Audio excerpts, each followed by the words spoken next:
Bonsoir à tous, il est 18 h, voici l'actualité du mercredi 6 janvier 2021. Algérie Télécom entamera à compter de ce soir une opération de maintenance de quelques jours sur le câble sous-marin SeaWimi4 qui entraînera une perturbation du service internet, annonce dans un communiqué l'entreprise publique.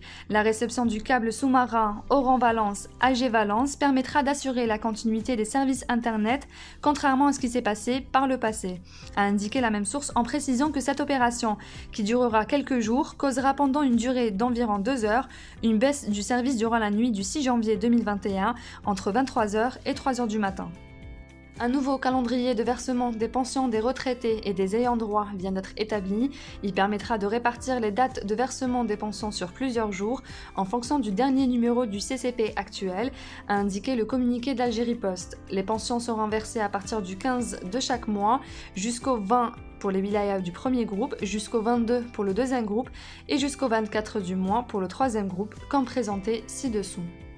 Plus de 233 actes de malveillance et de vandalisme sur les installations de signalisation ferroviaire ont été enregistrés durant l'année 2020 selon un communiqué de la SNTF. Ces actes de malveillance causent des dérangements de signalisation qui obligent les conducteurs à réduire la vitesse du train à 30 km/h, engendrant ainsi des perturbations sur les horaires des trains, notamment sur les relations Alger-Tnia, Alger-Lafroun et Alger-Zeralda, précise la SNTF. Les prix du pétrole ont continué leur ascension ce mercredi au lendemain de l'annonce d'une coupe importante de l'Arabie Saoudite dans sa production d'or noir, tandis que le reste de l'OPEP+ n'augmentera la sienne qu'à partir du mois prochain.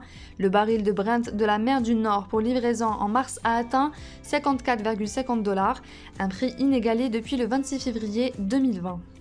En Mauritanie, une coalition parlementaire des 3 partis de l'opposition a récemment proposé un projet de loi criminalisant la normalisation avec l'entité sioniste. Le texte sera soumis incessamment au Parlement pour adoption, rapporte la presse locale.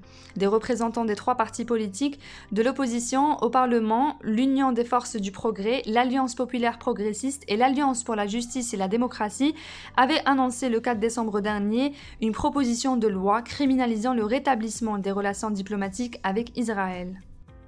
Le CRB et MCA se sont qualifiés à l'issue des matchs retour du deuxième tour préliminaire pour la phase de poule de la Champions League d'Afrique. Le CRB s'est imposé 2-1 face au Kenyan de Gormaya cet après-midi au stade Nyayo à Nairobi, alors que le MCA a encaissé un but de Sfax sur penalty en fin de première période dans un match disputé au stade Taïb Mheri en Tunisie.